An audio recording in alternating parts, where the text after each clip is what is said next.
Hello guys. और अब हम जा रहे हैं स्कूल और थोड़ा लेट हो चुका है क्योंकि आज मैं और फैसल हम लोग गए थे बैंक में। और सबसे पहले आप सभी को हैप्पी संविधान दिवस। Okay guys.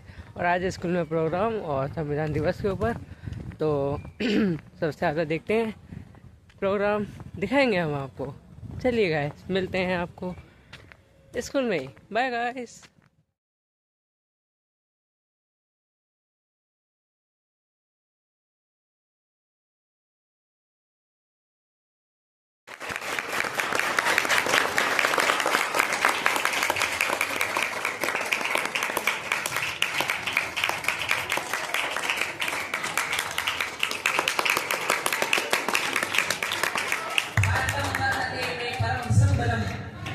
भारतं वर्तते मे परम सम्बलं भारतं नित्यमेव स्मरामि प्रियं भारतेनास्ति मे जीवनं जीवनं भारताय अर्पितं मे किलं चेष्टितं।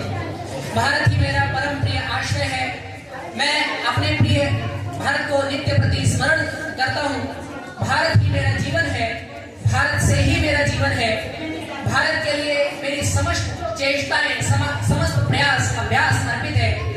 ऐसा संकल्प, ऐसा विचार रखकर हम भारत के नागरिक अगर जिएंगे तभी हमारे देश का विकास संभव है। आदरणीय प्रधानाचार्य महोदय, उपासना के संपूर्ण अधिकारी, मेरे समस्त गुरुजन वृंद और यहाँ पर उपस्थित मेरे सभी छोटे बड़े भगिनी बंधुओं, आज जैसा हम सभी को विदित है 26 नवंबर है।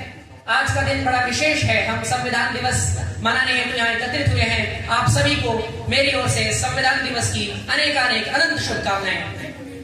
विश्व बंधुत्वम उद्घोषयत् पावनम विश्व वंद्यैष चरित्रैर जगत् पावयत् विश्वमेकं कुटुंबं समालोकयत् भूतले भाति में अनार्गम भारतम। विश्व में विश्व बंधुत्व की पावन घोषणा करता हुआ मेरा भारत, विश्व के द्वारा आराधनीय चरित्रों से इस संसार को पवित्र करता हुआ मेरा भारत, विश्व को एक परिवार मानता हुआ मेरा भारत इस संसार में, इस पृथ्वी पर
हो जाने के पश्चात हमें शपथ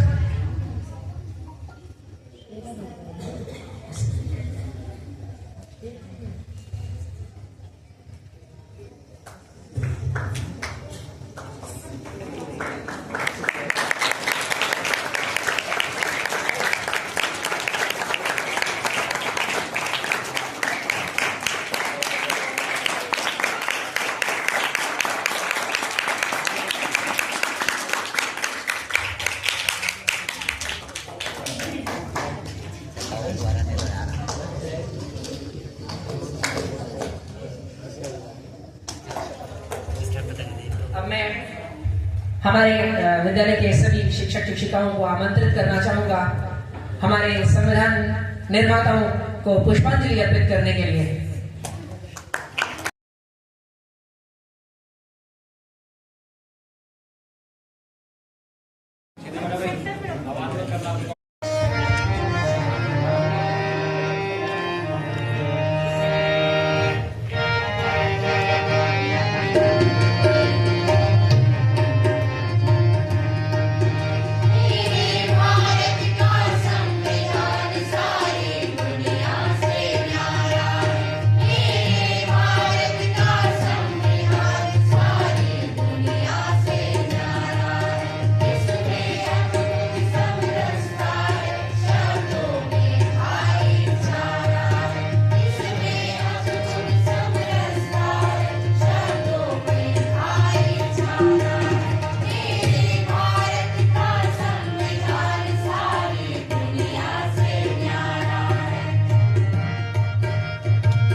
अपनी अपनी टीम से किसी एक को चयनित करेंगे। 20-20 सेकेंड्स का समय निर्धारित किया गया है और रैपिड राउंड में जो है 20-20 सेकेंड्स का टाइम निर्धारित है और जो बहुविकल्पीय प्रश्न है उनके लिए 30 सेकेंड्स का टाइम निर्धारित किया गया है प्रश्न के लिए, बशर्ते पहला उत्तर ही मान्य किया जाएगा और जो ऑब्जेक्टिव टाइप क्वेश्चन है उसके लिए भी 30 सेकेंड्स का। और जितने बच्चे थे मैं देख रहा था आप लोग पूरी तरह अनुशासित रहे, यही अनुशासन आपको आगे लेके जाएगा, समझ रहे हो ना। अगर लाइफ में डिसिप्लिन नहीं है तो लाइफ का कोई पर्पज नहीं है। और संविधान दिवस आज संपूर्ण राष्ट्र मना रहा है।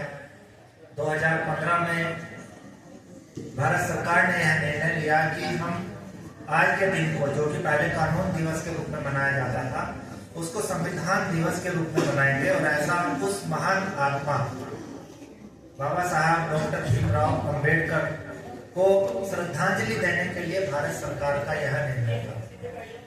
बहुत गर्व होता है जब एक समाज के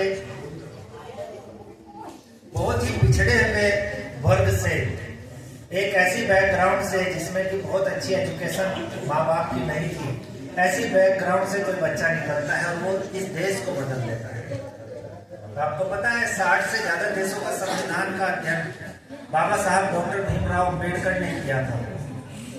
उस समय कोई इस तरह की कंप्यूटर की सुविधा नहीं थी कि आप एक कंपेरिजन डेटा बना लें कि 60 देशों के संविधान में क्या है और उसमें से कॉमन बातें मैं कौन सी ले सकता हूँ। तो आप सोचिए कितना अध्ययन उस महान व्यक्ति ने किया होगा। बाबा साहब भीमराव अंबेडकर संविधान की प्रारूप जो समिति थी उसके अध्यक्ष भी थे। एक कंफ्यूजन अक्सर रहता है, संविधान निर्मात्री सभा के जो अध्यक्ष थे वो डॉक्टर राजेंद्र प्रसाद थे, लेकिन प्रारूप समिति के अध्यक्ष कौन थे? डॉक्टर भीमराव अंबेडकर साहब। तो इसीलिए उनको संविधान का शिल्पी भी कहा जाता है, क्योंकि जो मेन ड्राफ्टिंग कमेटी थी ना, उसके ही चेयरपर्सन डॉक्टर भीमराव अंबेडकर थे और पूरी संविधान निर्मात्री सभा ने 2 वर्ष 11 महीने 18 दिन के अथक प्रयासों के बाद इस संविधान को रचा। अनेक अन्याय भी हुए, बहुत सारी चीजें इतिहास में ऐसी दर्ज है। बाबा साहब भीमराव अंबेडकर जिस क्षेत्र से चुनाव लड़ते थे वो क्षेत्र पार्टीशन में पाकिस्तान को दे दिया गया, लेकिन फिर भी महात्मा गांधी जी के आदेश के बाद डॉक्टर भीमराव अंबेडकर साहब न केवल इस संविधान निर्मात्री सभा के प्रारूप समिति के अध्यक्ष बने, बल्कि उन्होंने देश को एक ऐसा संविधान दिया जिस पर हम आज भी चल रहे हैं और जिस पर हम भविष्य में भी चलते रहेंगे। तो आज का दिन सबसे पहले तो मैं उन्हें नमन करते हुए, उनको उस महान आत्मा को याद करते हुए शुरू करना चाहता हूं, क्योंकि देखिए आप सबके अंदर बाबा साहब भीमराव अंबेडकर बनने की क्षमता है और कोई भी पढ़ा लिखा व्यक्ति यदि अपने समाज को अंधविश्वास, अज्ञानता के दलदल से बाहर नहीं निकाल पाए तो उसके शिक्षित होने का कोई अर्थ नहीं है। ये शब्द मेरे नहीं है, ये शब्द हैं डॉक्टर भीमराव अंबेडकर के। उन्होंने केवल उस समाज का प्रतिनिधित्व नहीं किया जिस समाज को भारतीय समाज में बहुत ही पिछड़ा हुआ माना जाता था, बल्कि उन्होंने भविष्य को देखा और संपूर्ण भारतीयों के लिए एक ऐसे संविधान की रचना की जो आज भी प्रासंगिक है और भविष्य में भी प्रासंगिक होगा। आप सोचिए उनके विजन को, कितने दूरदृष्टि उनकी रही होगी। कहते हैं ना कि बहुत से लोग भविष्य देख लेते हैं, ऋषि मुनि भविष्य देख लेते हैं, तो ऐसा पॉसिबल है? ऋषि मुनि से तात्पर्य ग्रंथों में शायद यही रहा होगा कि वे मनीषी, वो विद्वान लोग जिन्होंने बहुत अध्ययन किया होगा, वो भविष्य का अंदाजा शायद पहले से ही लगा लेते होंगे।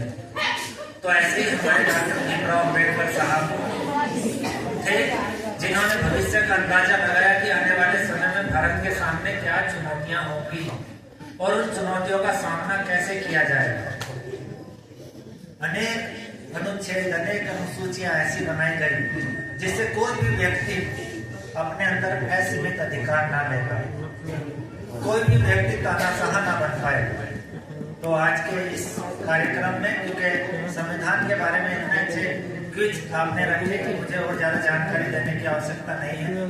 भारतीय संविधान जो मूल रूप से हस्तलिखित था, हैंड रिटन ये संविधान माना जाता है, और इसको लिखने में 6 महीने से ज्यादा का वक्त लगा। आपको पता है किसने लिखा था, किसकी लेखनी थी?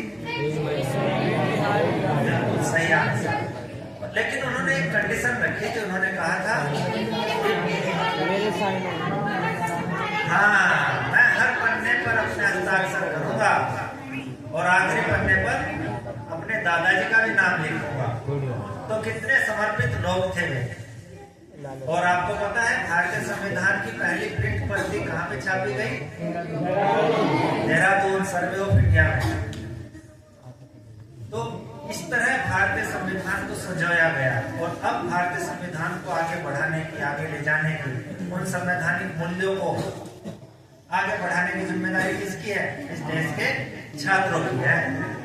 आपको पता है यहाँ पे एक स्क्रीन लगी हुई है, अमित सिंह सर ने बड़ी खूबसूरत एक डिजिटल स्क्रीन यहाँ पे बनाई है, और इस पे लिखा है know your rights, perform your duties, celebrate the true spirit of the constitution. कितना अच्छा लाइनें लिखी हुई। तो प्यारे बच्चों, ज्यादा ना बोलते हुए आप सबको एक बार फिर से संविधान दिवस की बहुत बहुत शुभकामनाएं। आप सब उस महान विभूति की तरह बनने का प्रयास करें जिन्होंने हमें संविधान दिया, जिन्होंने हमें हमारे अधिकार दिए, वास्तविक आजादी दिलाने में मदद की। क्योंकि वास्तविक आजादी हमें संविधान के लागू होने के बाद ही मिली। एक बार फिर से बाबा साहब भीमराव अम्बेडकर बहुत धन्यवाद।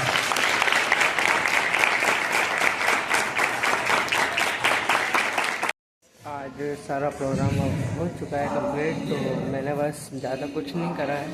और आज मतलब मूवी नहीं हो पाया जिसकी ज़रूरत है वैसे हमें, है ना गाइस। तो इसलिए मैंने अभी यूट्यूब पे वीडियो डाली नहीं है, और अभी कुछ देर बाद डाल दूँगा। तो वैस आप मेरे वीडियो पर लाइक, शेयर, सब्सक्राइब और कमेंट ये सब भी कीजिएगा गाइस। और अभी मैं स्कूल में ही हूँ, हाउस प्रैक्टिस चल रही है, तो थोड़ा मैं बिजी हो रखा हूँ। और यार गाइस, मेरा मन था कि सिर्फ स्टैंड अप करूँ, लेकिन तो मैं नहीं कर पाया क्योंकि आज थोड़ा मैं लेट हो गया। क्योंकि यदि देखो ये लोग पहले बोलते, मतलब मंडे से पहले बोलते, ठीक है, पिछले मंडे बोल देते कि सिर्फ स्टैंड अप में तुझे स्टैंड अप करना, मुझसे कहते थे, मैं चला गया था मैम के पास, लेकिन इन लोगों ने वो नहीं करा। इनसे चलो कोई बात नहीं यार गाइस, मैं तो हूँ ना, मैं तो सरस्वती वंदना में हूँ और कव्वाली में हूँ। तो मैं तो भैया देखो 2 प्रोग्राम होंगे, मेरे को बस जो चाहिए वो मेरे को मिलता है, बस चिंता मत कीजिएगा। फिर मिलते हैं आपको नेक्स्ट वीडियो में, तब तक के लिए बाय बाय, जय हिंद, जय भारत।